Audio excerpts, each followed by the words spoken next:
Ce mardi 4 avril, dans Koh Lanta, le feu sacré, les deux équipes se sont affrontées lors d'une épreuve de confort particulièrement physique, sur laquelle les jaunes ont finalement réussi à décrocher la victoire. Un dénouement qui a mis hors de Quentin et Frédéric, lassés d'enchaîner les défaites.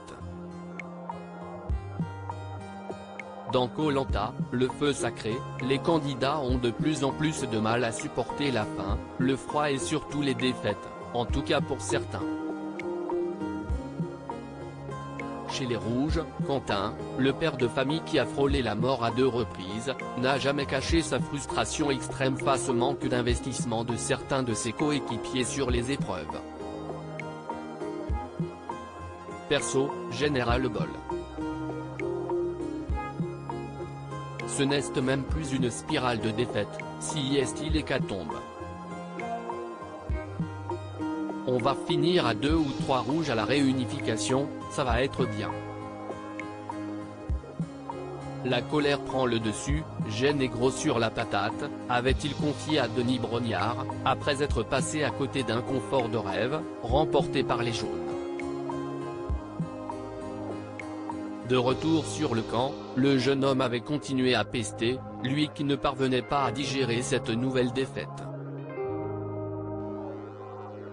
Ce n'est même plus une spirale si est un ouragan de défaites. Moi perso je ne peux plus, je ne suis pas venu ici pour perdre.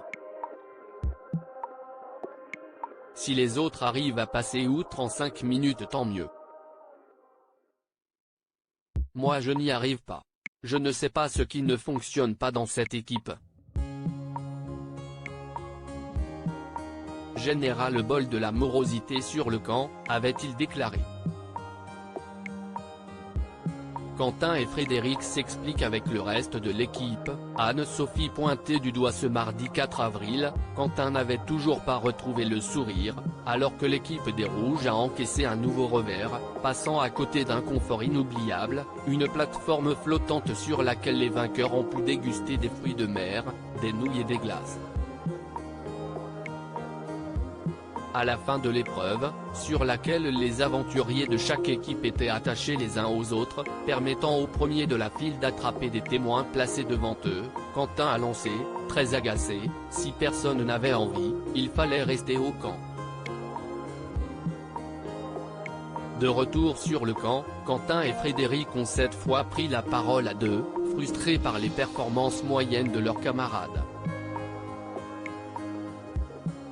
Dans leur viseur, Esteban et Anne-Sophie notamment, qui n'ont pas, selon eux, donné tout ce qu'ils avaient. Moi aussi j'étais mort, mais à un moment donné, il faut le déclic du dépassement de soi, a déclaré Frédéric. Ça m'exaspère parce que quand je me donne à 200% et qu'à côté on perd parce que certains n'ont pas fait l'effort, si est irrageant, a-t-il ajouté. Une ambiance particulièrement pesante surtout pour Anne-Sophie, désormais dans le viseur des Rouges, comme l'a confirmé Elena.